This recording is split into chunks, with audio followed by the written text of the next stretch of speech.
Mexican records got the lights down low. Soul disco's where the groovy people go. Hit play, let the music flow. Old school beats with a modern glow. Oh.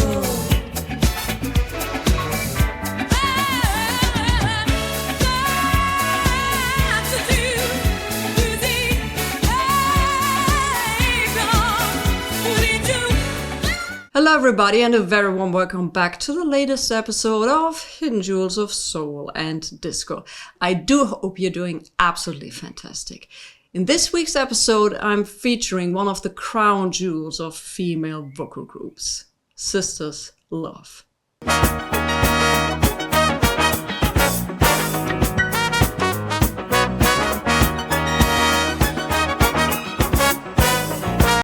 Being married to the meat man, and him only bringing home the bones. You got me locked up in a glass house. Today we are talking about the group that many people probably do not have on their radar, Sisters Love. And that is surprising because this group had everything you need for a fascinating soul story. Powerful voices, gospel roots, a connection to Ray Charles and later Motown and Mo West. Producers like Willie Hutch and Hal Davis. Songs linked to Bobby Womack and Curtis Mayfield. And eventually, a second life in the rare groove and disco scene.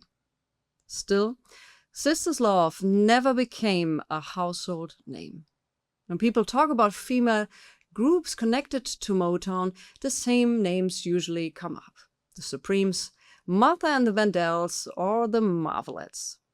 Sisters Love belonged to a different corner of that story. Their sound was rougher, funkier, more gospel-driven, and more mature. That is why they are such a perfect hidden jewel. In this video, we are going to look at their story, their singles from the late 60s and early 70s, and the album that should have come out in 1972, but stayed unreleased for decades. The album was called With Love. The story of Sisters Love begins in the world of Ray Charles. The group was formed in 1968 around the singers from the Ray Charles Relax Circle. 3 of the 4 original members had been part of the Relax, Ray Charles' female backing vocal group. And the original lineup is important because it included 4 strong singers: Mary Clayton, Gwen Berry, Lily Ford, and Odia Coates. That already tells you a lot about the quality of this group. These women were not beginners, and they were not just a studio idea put together by a record company. They had life experience, gospel roots, and the kind of vocal power you only get from singers who had already worked in serious professional settings. Mary Clayton is probably the best known name from the original lineup today. Many people may not immediately recognize her name, but they know her voice, and she sang the unforgettable vocal part on Gimme Shelter by the Rolling Stones. Odia Coates would later become known for her duets with Paul Anka. And Gwen Berry and Lily Ford also came from the Raelettes background, which connects Sisters Love directly to the Ray Charles tradition. Later, the lineup changed. Names like Vermedia Rochester and Jeannie Long also became part of the Sisters Love story, especially when we get closer to the Mo West period. So when we talk about Sisters Love, we are not talking about one fixed lineup from the beginning to the end. We are talking about a vocal group with changing members, but one clear foundation: gospel-trained, experienced female voices with real stage power. That makes their story even more frustrating. The talent was there from the very beginning. The original members were strong. Also, the later lineups were strong. But the music industry never gave Sisters Love the constant push they needed. One early article gives us a very useful snapshot of Sisters Love right at the beginning. In Soul Illustrated, Volume 1, Number 3 from winter 1968, the group was presented under the name The Sisters Love with the headline idea, new look, new sound, new image. The article names the early lineup as Mary Clayton, Odie Coates, Gwen Berry, and Lillian Ford. What is important here is that the article does not present them as beginners. It points out that 3 of the 4 singers had been members of the Ray Charles famous Rillettes. That means Sisters Love already came with professional experience, stage discipline, and vocal power before most listeners even heard their first single.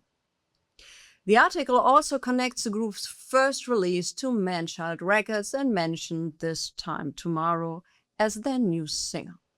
Of course, this was a promotional article, so in the wording it sounds like it's a big, huge hit single, but I would not call This Time Tomorrow a proven chart hit. But the article clearly shows how Sisters Love were presented in 1968 as a fresh new act with a new sound, a new image, and serious potential. And the visual image is just interesting as the music.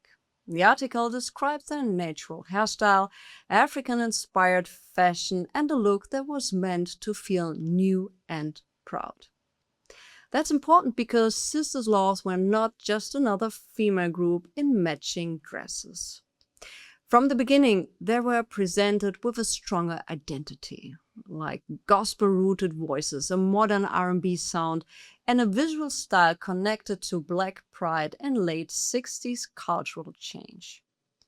So before A&M, before Mo West, and decades before the rediscovery of With Love, Sisters Love were already being framed as something different. A group with a new sound, a new look, and a new image. As mentioned before, the first single connected to this new image was released in 1968 on Manchild Records. This Time Tomorrow, backed with I Know You Love Me. After that first step, Sisters Love moved into their next phase and signed with A&M Records. A&M was not a pure soul label like Motown, Stax, or Atlantic. It was a much broader covering pop, rock, jazz, easy listening, soul, and crossover. For Sisters Love, that was both an opportunity and a challenge. They had room to try different sounds, but they were also difficult to place in one clear category. During the A&M years, they released several singles, including Forget It, I've Got It, Now Is the Time, The Bigger You Love, The Harder You Fall, Rise, and This Is Love. We do not need to get into every single and in every single detail of each single, but together they show a group searching for its sound. Sometimes they lean towards classic soul, sometimes toward dramatic pop soul, and sometimes you already hear more funk and more gospel energy. One important track from that period is Now Is the Time. It already has that early 70s feeling, more groove, more pressure, more edge. The group would later be connected to the blaxploitation film The Mac. It also appeared for a brief moment in it. And that connection makes sense when you hear the tougher side of their music. The key A&M single is Are You Lonely, released in 1971. This became Sisters Love's biggest chart success. It reached number 20 on the Billboard R&B chart and also appeared just outside the main Hot 100. It was not a major pop breakthrough, but it was a real R&B hit. And it proved that Sisters Love could connect with an audience. Are You Lonely is still closer to classic soul than to the funkier Mo West material that came later. The song is emotional, accessible, and well-produced. But even here, the voices do not sound light-white. There is weight in the delivery. There is gospel experience behind it. They sound like singers who had already lived inside the music before they stepped into the studio. For many groups, a hit like this would have been the start of a bigger campaign. You would expect an album, a stronger push, and a clearer direction. With Sisters Love, that did not really happen. Instead, the next major chapter took them to Mo West. In 1972, Sisters Love moved into the Motown world through Mo West, Motown's West Coast subsidiary. This was a very interesting moment in Motown history as well. The classic Detroit sound of the 60s was no longer the only model. Soul music was changing. Songs were getting longer. The grooves were getting heavier. Artists wanted more space, more control, and more adult themes. Motown was also moving more strongly towards Los Angeles, and Mo West was part of the new direction. For Sisters Love, Mo West could have been the perfect home.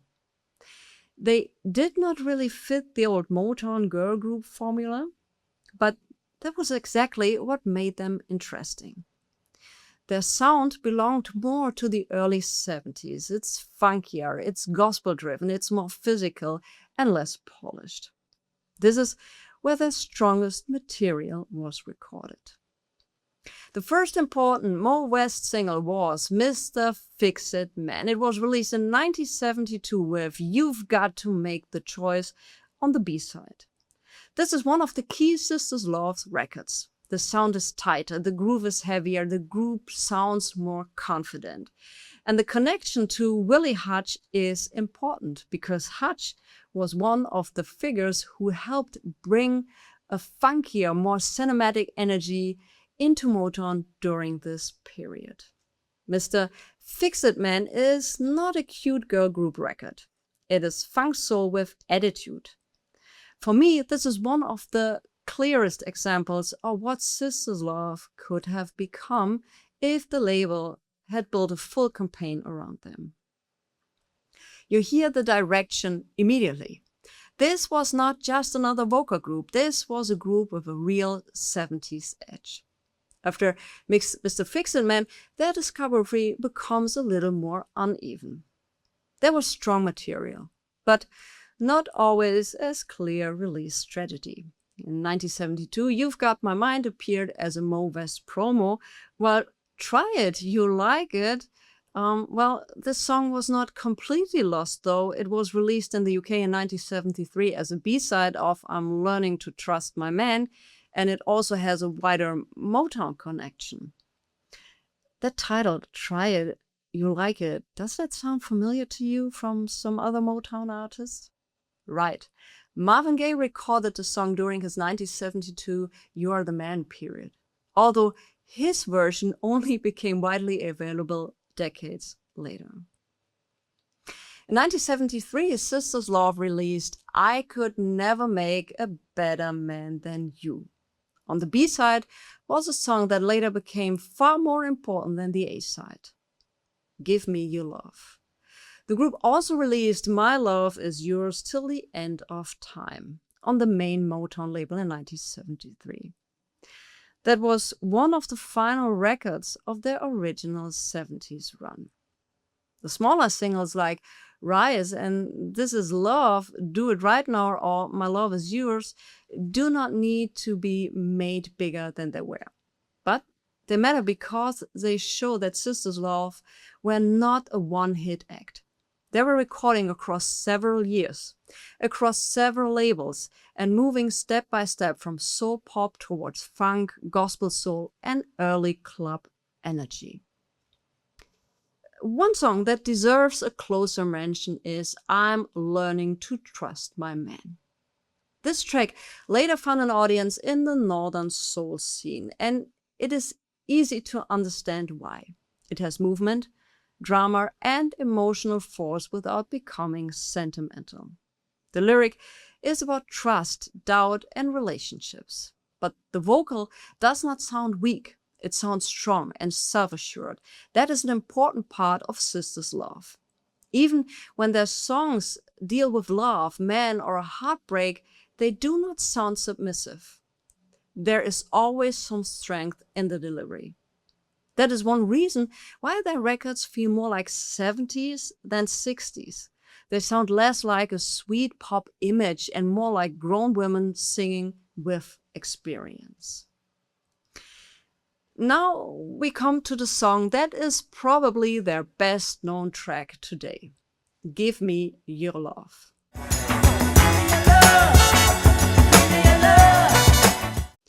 Originally, this was only the B-side of the 1973 Mo West single, I Could Never Make a Better Man Than You.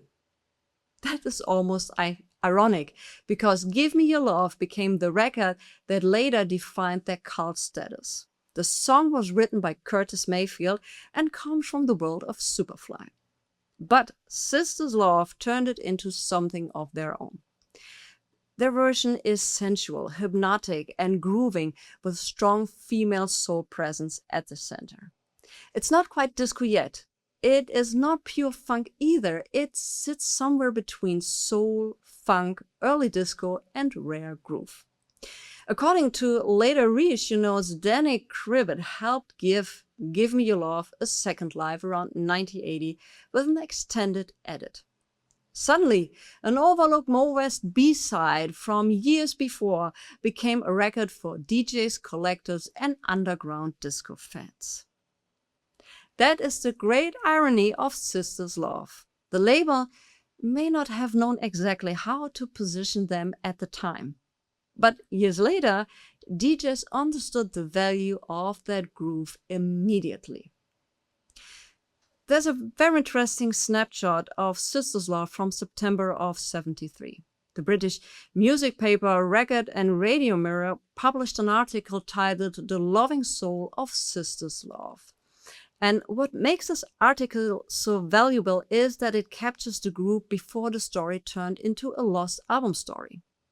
At that point, Sisters Love were still presented as an active group. The lineup discussed in the article was Ramedia Rochester, Gwyn Berry, Lily Ford, and Jeannie Long. Ramedia was described as the lead singer, and the article emphasized her powerful voice and wide vocal range. It also gives us more background on the group. Ramedia came from Jacksonville, Florida, and had sung both opera and gospel. Gwen Berry was connected to the Ray Charles and Ray-led worlds, and Jeanine Long and Lily Ford also came from strong church and gospel tradition. That's important, because it confirms what you can already hear in their records. Sisters Love were not just a manufactured vocal group. The interview also shows how they saw themselves on stage. They talked about audience participation, about enjoying themselves during a performance, and about doing more than just standing there and singing. Ramedia even joked that they could do almost anything on stage, from singing and dancing to comedy. At the time, their single I'm Learning to Trust My Man was being promoted in the UK.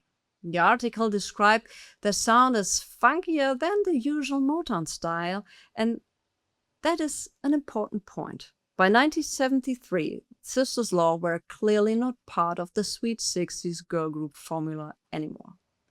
And then comes the most striking detail. In September 1973, the group still believed their first Motown album would be released soon.